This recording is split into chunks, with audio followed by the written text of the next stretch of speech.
아멘. 반갑습니다. 한명나 289일 3월 하 22장을 통하여서 하나님께서 주시는 지혜와 지식으로 말씀이 깨달아지고 깨달아진 그 말씀을 가지고 삶을 사는 저와 여러분 되기를 간절히 소망드립니다. 우리 어린이 사순절 명화 스티커 챌린저를 이제 하고 있습니다. 오늘 25일 마주치는 이웃에게 반갑게 인사해요. 그리고 26일 차는 텔레비전이나 미디어를 조금만 봐요에 대한 이제 실천 사항입니다. 우리 같이 실천 사항을 해보면서 또 사순절 십자가의 고난에 동참하기를 바랍니다.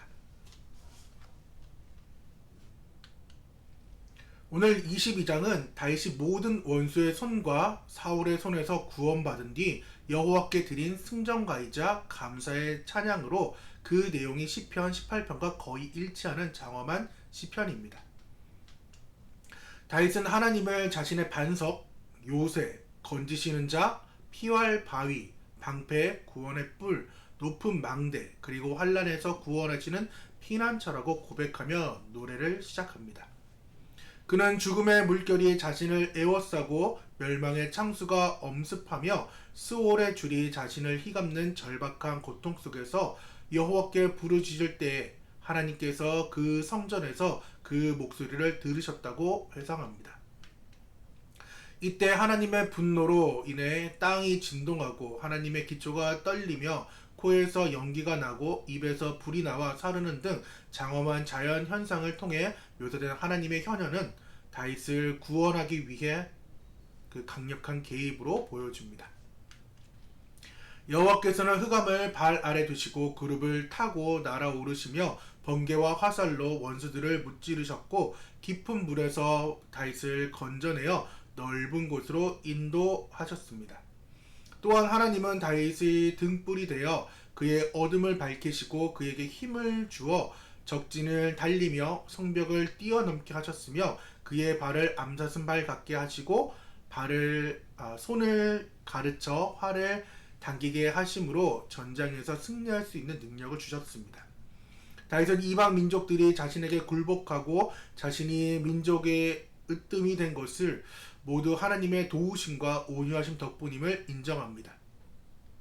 노래의 마지막 부분에서 다윗은 살아계신 여호와, 즉 자신의 바위이신 하나님을 높여 부르며 보복해 주시고 민족들을 복종케 하신 주님께 감사와 찬송을 돌립니다. 그는 여호와께서 그 세우신 왕에게 큰 구원을 주시며 기름 부음 받은 자 다윗과 그 후손에게 영원토록 인자를 베푸신다는 확신 어린 고백으로 이 긴 찬양을 마무리하는 것이 오늘 22장 흔들리는 시몬의 삶 영혼의 반석이신 예수에 대해서 오늘 함께 좀 보려고 합니다. 그래서 오늘의 단어는 반석 시몬입니다. 우리 먼저 말씀 우리말로 1절 4절 같이 읽도록 하겠습니다.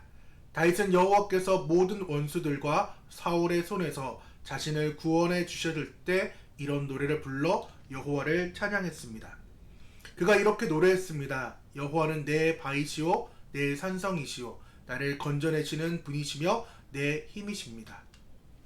내 하나님은 내가 피할 내 바위, 내 방패, 내 구원의 뿔, 내 산성이십니다. 내 피난처시며 내 구원자십니다. 주께서 난폭한 사람에게서 나를 구해 주셨습니다. 찬양받아 마땅하신 여호와를 내가 부르니 내가 내 적들로부터 구원을 받을 것입니다. 우리말 성경을 함께 읽어보았고 유진 피터슨 메시지라는 이제 개인이 이제 번역한 성경에서는 좀 많이 유명한 책입니다. 그래서 이 당시 많은 신학자들 또 목사님들 많이 인용도 하셨고 지금도 이 메시지를 가지고 또 설교 현장에 쓰시는 목사님들 계셔가지고 또 가지고 와봤습니다. 근데 우리말 성경보다 더 현실적으로 나와 있습니다. 우리 같이 내용을 좀 깊이 또 묵상해 보시면서 함께 읽어보도록 하겠습니다. 하나님께서 다윗을 모든 원수와 사울에게서 구해 주셨을 때에 다윗은 이 노래말로 하나님께 기도했다.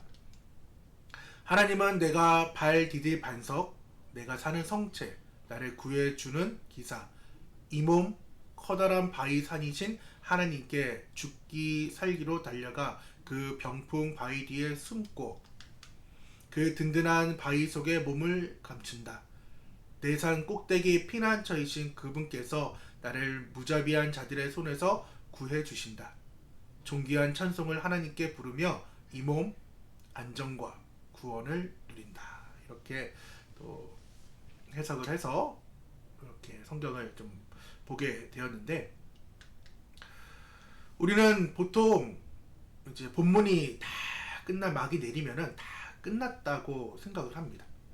그러나 사무엘하 21장부터 우리 24장까지는 뭐라고 했어요? 부록이라고 말씀드렸어요. 그래서 다윗의 인생에 그 업적을 기리는 것이 아니라 21장부터 24장의 이 부록은 가장 본질적인 신학적인 요약을 담고 있는 것이 사무엘하 21장부터 24장까지의 내용이라고 말씀드렸어요. 그래서 문학적 장치는 교차대구법이라는 이 문학 장치를 사용해서 아주 치밀하게 다윗의 인생, 더 나아가서 우리의 인생의 기초를 어떻게 해야 될지를 21장부터 24장까지 말씀해 주고 있다라는 것입니다. 특히 다윗은 이 부록 21장부터 24장 그 한 복판에 뭐라고 하나님을 찬양하고 있냐면은 하나님은 나의 반석이시다라고 찬양을 시작합니다. 다윗에게 이 반석은 단순한 비유가 아니었어요. 사울의 칼날 그것들을 피해 유대의 광야로 도망치면서 바위 틈에 몸을 숨겨야 했던 그에게 반석은 죽음의 그 문턱을 넘어선 자신을 보호해 준 유일한 생존 공간이었어요. 다윗은 이곳에서 깨달았습니다. 자신을 지켜준 것은 광야, 유대 광야의 그 돌덩어리가 아니라 그 바위보다 더 견고하게 자신을 품어주시는 하나님의 신실하신 사실을 그는 깨달았다는 것입니다. 오늘 우리도 지금 사순절의 기간을 지금 보내고 있습니다. 내 힘으로 쌓은 성벽은 무너지지만은 결코 흔들리지 않는 그 하나님을, 반석듯이 하나님을 오늘 우리는 발견할 수 있어야 된다는 것입니다. 그래서 21장에서 얘기할 때 구조적인 부분을 안 보려고 했는데 안 볼 수가 없는 것이 오늘 22장의 상황이더라고요. 그래서 교차대구법이 이거예요. 큰 거 겉에 속에 알맹이. 쉽게 말하면 내가 강조하고 싶은 거. 우리 식으로 말하면은 형광펜이나 빨간색 뭐 이런 것들이 없었어요. 그러니까 이런 교차대구법을 통하여서 내가 강조하고 싶은 것들을 이제 문학적으로 표현하게 되는 거죠. 그래서 A 부분 보면은 우리가 함께 보았던 사울의 범죄와 기근들, 그래서 인간의 실패와 심판, 그리고 후반 21장에 나왔던 것이 다윗의 용사들이 골리앗을 물리친 것처럼 그 거인들을 물리친 인간의 승리와 영웅담, 그리고 오늘 찬양처럼 다윗의 고백인 나의 반석 되신 하나님, 그리고 또 계속해서 반석을 말씀해요. 그 메시아의 그 언약에 대해, 다윗의 언약에 대해 또 고백하고 노래하는 것이 지금 이 부록의 지금 핵심인 거예요. 그래서 23장까지 핵심적인 내용이 나오고, 그리고 B-가 다윗의 용사들의 그 명단이 또 나와요. 그래서 인간의 충성과 헌신이 또 담겨 있으며, 또한 우리가 잘 아는 다윗의 인구조사의 그 범죄와 전염병이 인간의 실패와 회복에 대한 그 내용이 A, B, C, C-, B-, A-로 나옵니다. 그래서 A와 A-는 인간의 처절한 실패, 범죄, B는 뭐라고요? 인간의 힘과 용맹함, 그 용사들, 그리고 그 중심이 반석이신 하나님, 또 언약의 그 힘. 그렇기 때문에 이 반석, 흔들리지 않는 지금 신뢰, 이런 것들이 다 담겨져 있다라는 것입니다. 세상의 권력, 사람들의 그 마음 다 흔들리고, 또 나의 건강, 나의 소유 다 안개처럼 사라지지만은 하나님 그 모든 변화무쌍한 이 역사의 현장 속에서, 우리의 삶 속에서 유일하게 변하지 않는 상수, 즉 변하지 않는 값이라는 거예요. 그것을 다윗은 고백하고 있는 거예요. 모든 것은 변해요. 특히 사막, 그 여행을 할 때에 그 가이드 없이는 그 사막길을 갈 수가 없어요. 왜? 바람 불면은 길이었던 곳이 모래로 덮여서 길이 아니게 되기 때문에, 그렇기 때문에 그 반석, 옛날에 길을 찾을 때 큰 건물 보면서 기억했던 것처럼 옛날 고대 때는 그 반석, 흔들리지 않고 무너지지 않고 변하지 않는 그 반석을 지금 다윗은 고백했다라는 것입니다. 이것이 신학적 메시지라는 거예요. 갑자기 사라졌나? 잠시만요. 여기 나왔네. 그래서 인간의 실패와 인간의 그 열심이라는 흔들리는 그 껍데기 안에서 절대로 흔들리지 않는 하나님의 반석이 지금 21장부터 24장 이 부록에 심겨져 있어요. 저는 아보카도를 아직 먹어본 적이 없는데 오늘 교차대구법이 마치 아보카도 같은 거죠. 껍데기, 인간의 실패. 이제 먹을 수 있는 이 음식은 이제 인간의 그 열심. 근데 이러한 껍데기 안에, 소갈맹이 안에 절대로 흔들리지 않는 그 반석, 진짜 누가 봐도 내가 알이다, 내가 씨앗이다라는 것을 보여주는 이 아보카도처럼 오늘 지금 21장부터 24장은 우리에게 하나님은 반석 되신다, 메시아 언약이 정말 우리에게 있다라는 것을 보여준다라는 것입니다. 이러한 문학적인 구조가 나중에 신약에 와서는 베드로를 통하여서 이제 완성이 됩니다. 다윗이 광야의 그 거친 틈에서 하나님은 나의 반석이시다라고 고백하며 생명을 보존받았듯이, 하나님은 갈대처럼 요동치는 그 시몬에게 처음 만났을 때 그가 딛고 서야 할 진짜 반석을 보여주셨습니다. 예수님께서는 시몬의 그 연약함을 보신 것이 아니라 그가 장차 뿌리 내려야 할 그 영원한 반석이신 당신 자신을 보이면서 너는 여기에다가 뿌리를 내려야 돼 라고 말씀하면서 베드로라는 그 별명, 반석이라는 이름을 주셨습니다. 하지만 현실은 어떤가요? 여전히 베드로는 시몬의 삶을 살았습니다. 우리 역시도 하나님이 너는 베드로야 라고 우리에게 말씀하지만은 우리 역시 시몬의 삶을, 흔들리는 갈대와 같은 삶을 살 때가 너무나도 많이 있어요. 다윗이 사울의 추격을 피해 바위 뒤에 숨으면서도 마음으로는 두려워하고 내가 언제 죽을지 모른다, 분명히 왕이 된다는 그러한 약속을 받았어요. 하지만 그 약속을 신뢰하고 이렇게 나아가는 그 삶도 있지만은 진짜 당장에 그 칼이 들어오는 그 현장은 정말 무서웠을 겁니다. 그리고 그러한 여러 가지 주변의 그 환경들을 보면서 다윗은 많은 생각을 했을 거예요. 우리 역시도 조금만 바람이 불고 그리고 세게 비바람이 막 몰아칠 때, 그리고 눈앞에 유혹이 찾아올 때 우리는 반석보다 모래알보다 더 모래알 같은 미세먼지와 같은 그러한 모습으로 살아갈 때가 너무나도 많이 있어요. 그때 하나님께서는 말씀하는 거죠. 용맹함으로 나아갔던 그 베드로, 말고의 길을 자르는, 그래서 예수님이 오죽하면은 칼로 성한 자는 칼로 망한다고 책망하면서 말고의 길을 붙여주었는데, 그런 용맹함이 주님을 지키려고 하는 그런 마음들은 있어요. 하지만은 십자가 앞에 처참하게 무너지는 그 실패의 자리로 추락합니다. 베드로 여정의 앞에서, 그 계집종 앞에서 예수님을 3번이나 부인해요. 근데 부인하는 게 예수님 몰라, 나 그 선생 몰라 라고 얘기한 것이나 정말 저주하며 죽일 듯이 부인했던 것이 베드로입니다. 어떻게 보면 가룟 유다보다 더한 인간이 베드로인 거예요.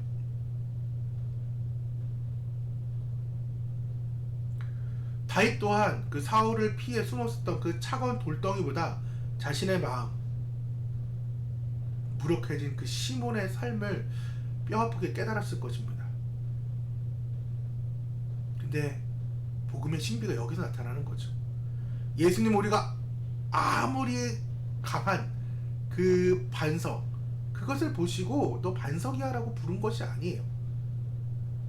오히려 흔들리는 시몬인 우리를 아시기에 다윗을 품어주셨던 그 하나님께서 진짜 바위 위로 우리를 초청하고 있는 거예요. 비록 하나님께서 자신감을 얻으라고 우리에게 너는 반석이야, 나는 하나님의 자녀야, 너는 넘어지지 않는, 내가 모든 것을 짊어지고 십자가를 졌어 라고 얘기는 하지만은 결국 우리는 무너질 수밖에 없는 존재잖아요. 그래서 하나님께서 지금 말씀하는 것이, 예수님이 우리에게 말씀했던 것이 베드로의 그 고백, 내가 이 반석이 내 교회를 세운다는 이 말씀을 볼 때에 우리는 이것이 반석이고 그러고 예수님과 같은 거라고 느껴지지만은 이 베드로라고 불렀던 것은 반석에서 떼어난 작은 돌이에요. 그러니까 좀 반석이 이만하다 그러면은 거기에 나온 그래도 조금만한 이런 돌이 아니라 그래도 어느 정도의 좀 큰 돌이겠죠. 작은 돌이라고 해도. 근데 움직일 수 없는 거대한 반석, 예수님과 같은 그 돌은 아니었다라는 거예요. 이게 은혜인 거예요. 예수님이 불러주고 있는 것은 거대한 반석처럼 불러주지만은 그 사이에서 느껴지는, 그리고 그 진실은 반석을 떼어낸 작은 돌에 불과하다라는 거죠. 그렇기 때문에 예수님은, 그리고 하나님은 우리에게 지금 거대한 반석인 예수님께로 나아오라고 말씀하고 있는 거예요. 그 반석을 붙잡으라는 거예요.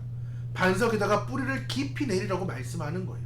다윗을 살렸던 그 영원한 반석이신 예수님을 꼭 붙잡고 있으라는 그 사랑의 음성이 지금 우리에게 들려야 된다라는 거예요. 세상은 여전히 너 시몬이야, 너 예수께로 갈 수 없어, 너 그 모습 그대로? 아니야. 아무리 찬양이 이 모습 이대로 오라고 얘기는 하지만은 너는 그런 삶을 살 수 없어 라고 계속해서 이야기한다라는 거예요. 사순절은 우리 인생의 외벽,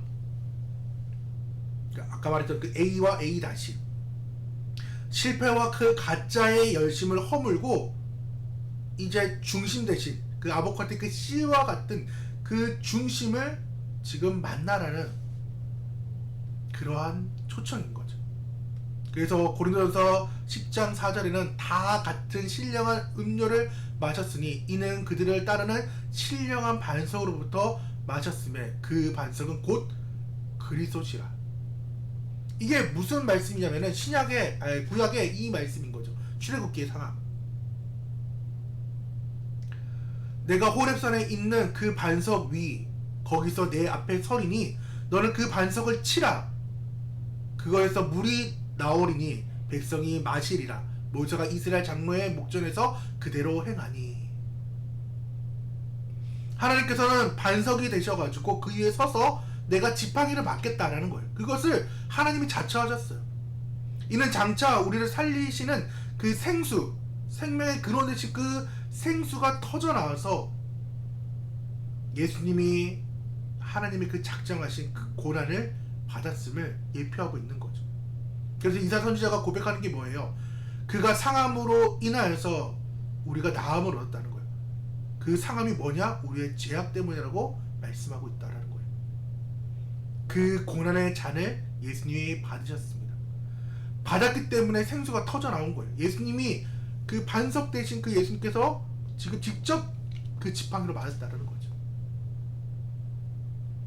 그 반석이 쪼개지자, 예수님이 돌아가시자, 물과 피를 쏟자, 그 생명이 지금 우리를 살리고 있고 이 자리까지 나오게 했습니다. 이것이 오늘 사무엘하 22장 그리고 사순절에 만나야 될 만세바석 예수님이라는 것입니다. 그래서 오늘의 제목을 보통은 사무엘하 22장에 대해서 맞춰서 말씀을 이렇게 하는데, 워낙 그 교차대구법에 C가 너무 강해서 흔들리는 삶, 그 시몬의 삶을 우리가 보면서 여전히 시몬을 바라보는 것이 아니라 영원한 반석이신 예수를 바라볼 때 우리는 큰 승리가 있습니다. 그래서 1번이 그거예요.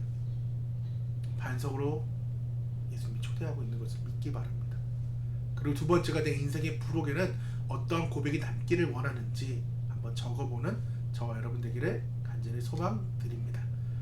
사순절 3일기도 있고 또 사무엘하 22장에 3일기도 있는데 끝까지 승리하기를 원합니다. 우리 공동 기도 제목 놓고도 기도하고 제가 기도로 마무리하도록 하겠습니다. 사랑과 은혜가 풍성하신 하나님, 우리의 연약함을 아시고 흔들리는 갈대와 같은 우리를 반석이라고 불러주시며 당신의 은혜 안으로 초대해 주시니 감사합니다. 오늘 다윗의 고백과 베드로의 삶을 통해 우리 자신을 바라봅니다. 우리는 때로 스스로 단단한 성벽을 쌓아 나를 지키려고 했고 내 열심과 의지로 베드로가 되려고 애쓰고 있습니다. 하지만 우리의 삶, 고난의 바람이 불고 유혹의 파도가 칠 때마다 우리가 세운 모래성이 얼마나 쉽게 허물어지는지 그것을 목격하며 절망도 합니다. 예수님, 여전히 시몬으로 살아가는 우리의 무력함을 주님 앞에 정직히 고백하오니 우리를 불쌍히 여기시고 이 사순절 기간 우리를 위해 십자가에 기꺼이 떼어지신